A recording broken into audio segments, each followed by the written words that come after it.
Whew, what a disappointing and dispiriting week for Democrats and all Americans who feel like they've been battered by a fire hose of political negativity for a year. And if you're like me, you need some solace, some good words, some hope in these difficult times.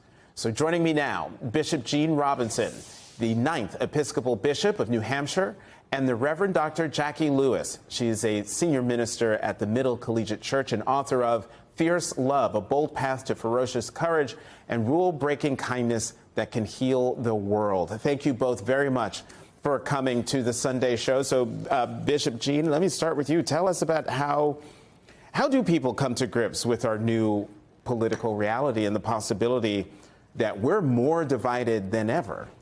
You know, your opening statement was so true. This morning in church, our parish priest told us that she got, in 18 years of ministry, she got more calls from parishioners on Wednesday than in her entire ministry. People are really floored by this. Jacqui and I have a colleague, and her name is Valerie Carr, and she's out of the Sikh tradition. And she has a wonderful question. She says, when you're confronted with darkness, you have to figure out, is it the darkness of the tomb or the darkness of the womb? Is something dying, or is something trying to get born? And I think that's where our hope lies, is if we can stop long enough to actually listen to one another, really listen and not just say we're listening, we'll get somewhere. So then on that point, Reverend Jacqui, what have you been saying to people and communities who are now feeling frustrated, angry, maybe even afraid about what's to come? It's always good to be with you, Jonathan. Yes, people are feeling angry, frustrated. They are feeling grief, right? This is a trauma that's happened, the sense of loss.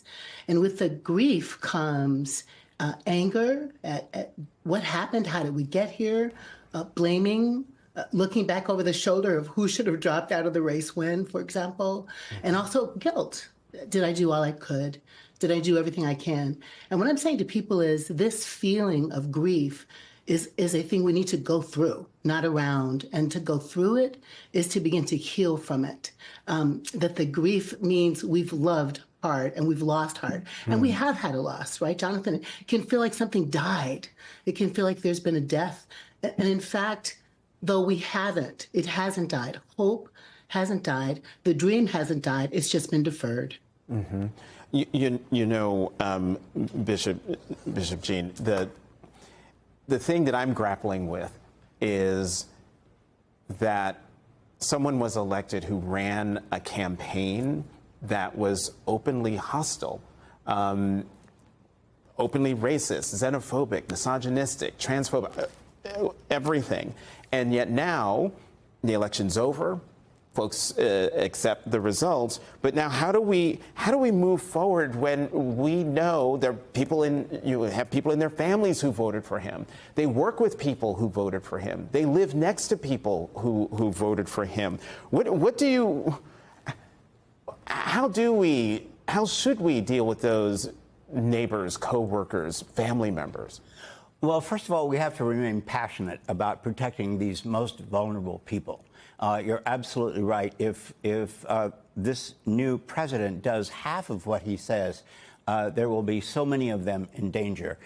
I think the way to move forward in a family or in the whole culture is this. Every religion in the world has some version of do unto others as you would have them do unto you. Love your neighbor, even love your enemies, those of us Christians have. And here's the trick. Loving has little to do with liking. You don't have to like someone to treat them like the child of God they are. You can argue with them, you can fight with them over all kinds of things, but you can't not treat them as a person of worth and respect that God created them to be. And Dr. Jacqui, Reverend Lewis, last question to you. We have less than a minute left. How do you respond to people who say this election has tested their faith? That's the truth. It has. Our prayers feel like they've been unanswered. And I would say you and I are the ones we've been waiting for. We don't serve a God who is a puppet master. We are in the world to be God's hands and feet and heartbeat. And so have faith right now in you. Have faith in your community. Find your people and find a way to go ahead and feel your feelings and cry your tears and honestly shake your fists and rage, because all of those things, I would say, Jonathan, are a prayer.